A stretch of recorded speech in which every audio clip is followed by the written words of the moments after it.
Hi friends, welcome back to our channel. Today we'll be attempting to sketch this portrait of King of Bollywood Mr. Shah Rukh Khan. Again, as I usually do, I have selected a slightly offbeat portrait here, not the usual ones which we come across very often. Drawing this particular portrait is going to be a challenge. I like to challenge myself and try new different things in every portrait. Now if you observe the portrait carefully, the most difficult things I would say is the pattern of the hair. The hair which is a little wet here because he's in water. So to simulate that wet pattern of hair would be difficult. Second, I think, is to simulate the water droplets on his face, lips, the drops of water, to make it look more hyper realistic. And the third thing is obviously the reflection, his reflection in the water. So these three things according to me are the most difficult things to draw in this portrait. So I'll try and highlight on these three things specifically. So as usual, I've started by applying some charcoal powder to the background. I usually do the portrait from left to right and from top to bottom. So here if you observe the outlines of the head, the hair part is not visible, it is merging with the background, except there are certain highlights which will slightly define the outlines. Once my left side of the hair I have applied charcoal, I start with my highlights. The most important thing here to simulate that wet hair texture are the highlights. Just observe how I am giving the highlights here. I have used a Tombow mono eraser with a round tip and I have given the first layer of highlights here. Then on top of that I have used a white charcoal pencil, again from the brand General, and I have made those areas a bit more brighter so that it gives an appearance of light shining on those on particular hair strands. Another important thing in this case is the portion of the scalp, portion of the head which is visible and which gives the appearance that the hair is wet. So that should be properly shown. Individual hair strands can be shown in that area as I am trying here. This will make the portrait look more hyper realistic. So this one particular area I have tried to show it in real time. Just see how I am trying to merge the hair strands and I am trying to give the highlights.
So similarly I have completed the entire portion of the hair.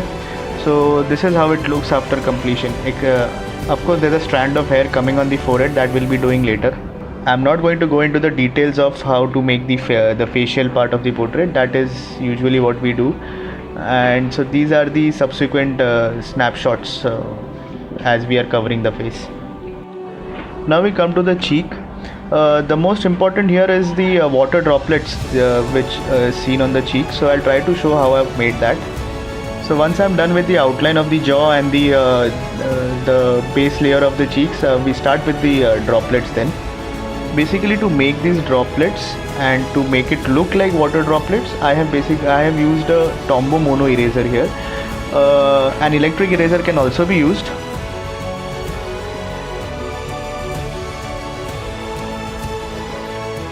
Once these areas of highlights have been created, now to make it look like a droplet, you have to add a simple shadow to it. Every drop of water will cast a shadow here. Of course, as the area is very small and also these droplets are very minute, it is not possible to show extreme details in this, but a basic lining of the shadow can be shown, which will simulate the water drop. So the shadow I have shown with the help of a mechanical pencil very lightly, and the shadow will only be towards the lower part of the drop, not the upper part. And then I have slightly merged that mechanical pencil marking with the help of a paper stump. One thing to keep in mind here is the droplets of water should not be very uniform. They should be slightly differing in sizes to make it look more realistic. Also, they should not be placed in any particular arrangement. It should be all irregular. Rest of the part of the face is it is the same thing. I'm just following the outlines, and I'm using my charcoal pencils and charcoal powder to simulate the lips and all.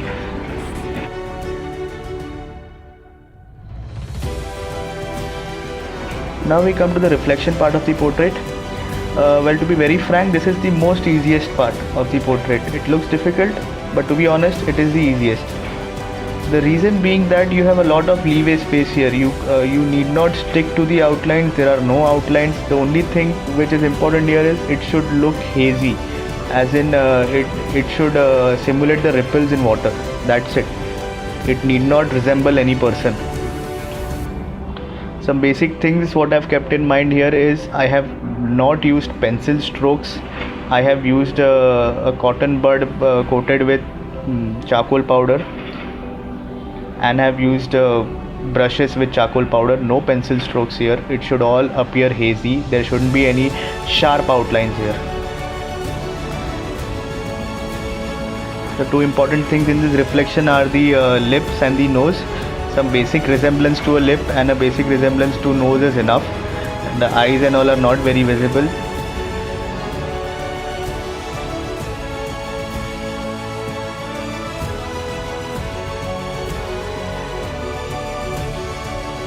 So even if the reflection is not exactly as it is shown in the reference photograph, it is absolutely fine.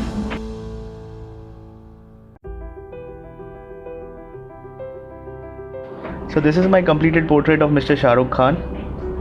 I hope you like the final outcome and also the process involved. Do press the like button. Also share this video. Please subscribe to our channel if you haven't yet. I'll try to come up with more such interesting videos and techniques. See you next time. Till then, take care. Bye bye.